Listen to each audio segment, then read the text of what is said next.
সাইয়েদনা মুসা আলাইহিস সালাম জিজ্ঞেস করলেন, ইয়া রাব্বি, আল্লাহ আপনার কি ঘুমে ধরে না?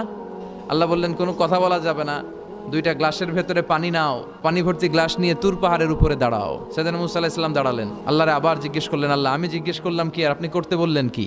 আল্লাহ বললেন, কথা বলো না, যা বলেছি তাই করো।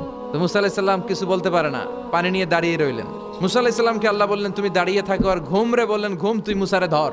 ঘুম যে এবার সাইয়েদনা মুসা আলাইহিস সালামকে ধরেছে। উনি ঘুমের ধাক্কায় আর থাকতে পারেন না, একবার ডানে যায় আরেকবার বায়ে যায়। ঘুমের ধাক্কায় হঠাৎ করে কাত হয়ে পড়ে যায় আর গ্লাসগুলো মাটিতে পড়ে খান খান হয়ে ভেঙে যায়। আল্লাহ ডেকে বললেন, মুসা বেশি কিছু হেফাজতের তো দায়িত্ব দেই নাই, শুধু দুইটা গ্লাস হেফাজতের দায়িত্ব দিয়েছি। ঘুমের কারণে এগুলোর হেফাজত করতে পারো নাই, ভেঙে খান খান হয়ে গিয়েছে।